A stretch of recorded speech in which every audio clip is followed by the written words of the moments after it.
جس وقت حضرت حسین رضی اللہ تعالیٰ عنہ پیاس سے مجبور ہو کر دریائے فرات پر پہنچے اور پانی پینا چاہتے تھے کہ کمبخت حسین بن نمیر نے تیر مارا۔ بعض اہل تاریخ نے دوسرا نام بھی ذکر کیا ہے۔ وہ تیر آپ کے دہن مبارک پہ لگا۔ اس وقت آپ کی زبان سے بے ساختہ بددعا نکلی کہ یا اللہ، رسول اللہ کی بیٹی کے فرزند کے ساتھ جو کچھ کیا جا رہا ہے، میں اس کا شکوہ آپ ہی سے کرتا ہوں۔ یا اللہ، ان کو چن چن کر قتل کر ان کے ٹکڑے ٹکڑے فرما دے، ان میں سے کسی کو باقی نہ چھوڑ۔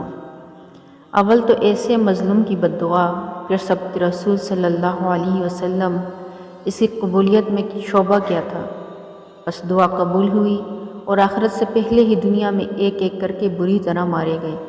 امام زہری رحمہ اللہ فرماتے ہیں کہ جو لوگ قتل حسین میں شریک تھے، ان میں سے ایک بھی نہیں بچا جس کو آخرت سے پہلے اس دنیا میں سزا نہ ملی ہو۔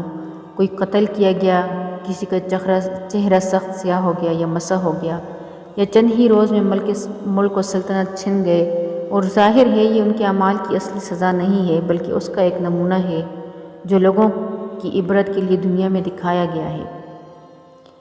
قاتل حسین رضی اللہ تعالیٰ عنہ اندھا ہو گیا۔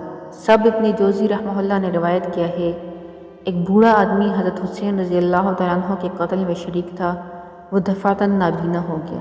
تو لوگوں نے اس سبب پوچھا۔ اس نے کہا، میں نے رسول اللہ صلی اللہ علیہ وسلم کو خواب میں دیکھا کہ آستین چڑھائے ہوئے ہیں، ہاتھ میں تلوار ہے، اور آپ کے سامنے چمڑے کا وہ فرش ہے جس پر کسی کو قتل کیا جاتا ہے، اور اس پر قاتلان حسین رضی اللہ عنہ میں سے 10 آدمیوں کی لاشیں ذبح کی ہوئی پڑی ہیں۔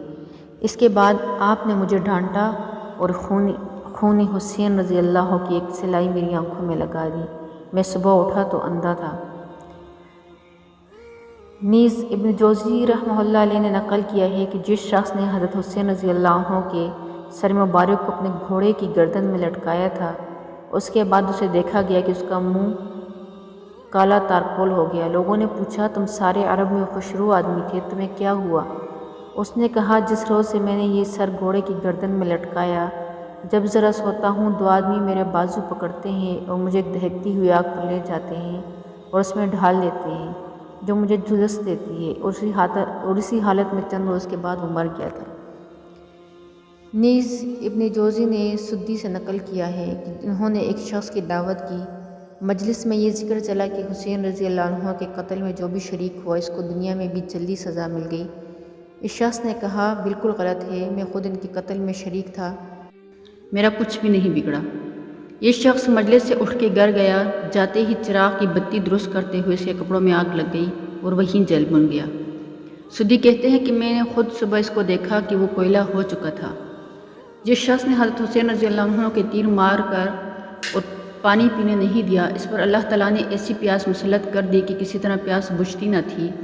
پانی کتنا ہی پی جائے پیاس سے تڑپتا رہتا تھا، یہاں تک اس کا پیٹ پھٹ گیا اور وہ مر گیا۔ شہادت حسین رضی اللہ عنہ کے بعد یزید کو بھی ایک دن چین کا نصیب نہ ہوا۔ تمام اسلامی ممالک میں خون شہداء کا مطالبہ اور بغاوتیں شروع ہو گئی۔ اس کی زندگی اس کے بعد 2 سال 8 ماہ اور ایک روایت میں 3 سال 8 ماہ سے زائد نہیں رہی۔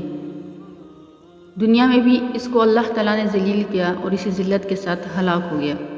قاتلان حسین رضی اللہ عنہ پر طرح طرح کے آفات ارضی و سماوی کا ایک سلسلہ تو تھا ہی۔ واقعہ شہادت سے 5 ہی سال بعد سن 66 ہجری میں مختار نے قاتلان حسین سے قصاص لینے کا ارادہ ظاہر کیا تو عام مسلمان اس کے ساتھ ہو گئے، اور تھوڑے عرصے میں اس کو یہ قوت حاصل ہو گئی کہ کوفہ اور عراق پر اس کا تسلط ہو گیا۔ اس نے اعلان عام کر دیا کہ قاتلان حسین کے سوا سب کو امن دیا جاتا ہے، اور قاتلان حسین کی تفتیش و تلاش پر پوری قوت خرچ کی اور ایک ایک کو گرفتار کر کے قتل کیا۔ ایک روز میں 248 آدمی اس جرم میں قتل کیے گئے، وہ قتل حسین رضی اللہ عنہ میں شریک تھے۔ اس کے بعد خاص لوگوں کی تلاش اور گرفتاری شروع ہوئی۔ عمر بن حجاج زبیدی پیاس اور گرمی میں بھاگا، پیاس کی وجہ سے بے ہوش ہو کر گر پڑا، ذبح کر دیا گیا۔ شمر الجوشن جو حضرت حسین رضی اللہ عنہ کے بارے میں سب سے زیادہ شکی اور سخت تھا، اس کو قتل کر کے لاش کتوں کے سامنے ڈال دی گئی۔ عبداللہ بن سید جوہنی، مالک بن بشیر، بدنی حمل بن مالک کا محاصرہ کر لیا گیا۔ انہوں نے رحم کی درخواست کی۔ مختار نے کہا، ظالمو، تم نے سب رسول صلی اللہ علیہ وسلم پر رحم نہ کھایا، تم پر کیسے رحم کیا جائے؟ سب کو قتل کیا گیا، اور مالک بن بشیر نے حضرت حسین کی ٹوپی اٹھائی تھی، اس کے دونوں ہاتھ اور دونوں پیر قطع کر کے میدان میں ڈال دیا۔ تڑپ تڑپ کر مر گیا۔ عثمان بن خالد اور بشیر بن شمید نے مسلم بن عقیل کے قتل میں اعانت کی تھی، ان کو قتل کر کے جلا دیا گیا۔ عمر بن سعد جو حضرت حسین رضی اللہ عنہ کے مقابلہ پر لشکر کی کمان کر رہا تھا، اس کو قتل کر کے اس کا سر مختار کے سامنے لایا گیا، اور مختار نے اس کے لڑکے حفص کو پہلے اپنے دربار میں بٹھا رکھا تھا۔ جب یہ سر مجلس میں آیا تو مختار نے حفص سے کہا، تو جانتا ہے یہ سر کس کا ہے؟ اس نے کہا ہاں، اور اس کے بعد مجھے بھی اپنی زندگی پسند نہیں، اس کو بھی قتل کر دیا گیا۔ اور مختار نے کہا، عمر بن سعد کا قتل تو حسین کے بدلے میں ہے، اور حفص کا قتل علی بن حسین رضی اللہ عنہ کے بدلے میں، اور حقیقت یہ ہے کہ پھر بھی برابری نہیں ہوئی۔ اگر میں 3/4 سر قریش کو بدلہ میں قتل کر دوں تو حضرت حسین کی ایک انگلی کا بھی بدلہ نہیں ہو سکتا۔ حکیم بن طفیل جس نے حضرت حسین رضی اللہ عنہ کے تیر مارا تھا، اس کا بدن تیروں سے چھلنی کر دیا گیا، اسی میں ہلاک ہوا۔ زید بن رفاع نے حضرت حسین کے بھتیجے مسلم بن عقیل کے صاحبزادے عبداللہ رضی اللہ عنہ کے تیر مارا، اس نے ہاتھ سے اپنی پیشانی چھپائی، تیر پیشانی پہ لگا اور ہاتھ پیشانی کے ساتھ بھن گیا۔ اس کو گرفتار کر کے اول اس پر تیر اور پھر پتھر برسائے گئے اور پھر زندہ جلا دیا گیا۔ سنان بن انس جس نے سر مبارک کاٹنے کا اقدام کیا تھا، کوفہ سے بھاگ گیا، اس کا گھر منہدم کر دیا گیا۔ قاتلان حسین رضی اللہ عنہ کا یہ عبرتناک الزام معلوم کر کے بے ساختہ یہ آیت زبان پہ آتی ہے، کذالک العذاب بل عذاب الآخرۃ اکبر لو کانوا یعلمون۔ عذاب ایسا ہی ہوتا ہے اور آخرت کا عذاب اس سے بڑا ہے، کاش وہ سمجھ لیتے۔ عبدالملک بن عمیر لیثی کا بیان ہے کہ میں نے کوفہ کی قصر عمارت میں حضرت حسین رضی اللہ عنہ کا سر عبداللہ بن زیاد کے سامنے ایک ڈھال پہ رکھا ہوا دیکھا، پھر اسی قصر میں عبداللہ بن زیاد کا سر کٹا ہوا مختار کے سامنے دیکھا، پھر اسی قصر میں مختار کا کٹا ہوا سر مصعب بن زبیر کے سامنے دیکھا، پھر اسی جگہ مصعب بن زبیر کا سر عبدالملک کے سامنے دیکھا۔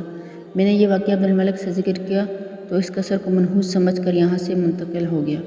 حضرت ابو ہریرہ رضی اللہ عنہ کو شاید اس فتنہ کا علم ہو گیا تھا اور آخر عمر میں یہ دعا کیا کرتے تھے، یا اللہ میں آپ سے پناہ مانگتا ہوں 60ویں سال اور 9 عمروں کی امارت سے ہجرت کر کے 60ویں سال ہی یزید جیسے 9 عمر کی خلافت قضیہ چلا اور یہ فتنہ پیش آیا۔ انا للہ و انا الیہ راجعون۔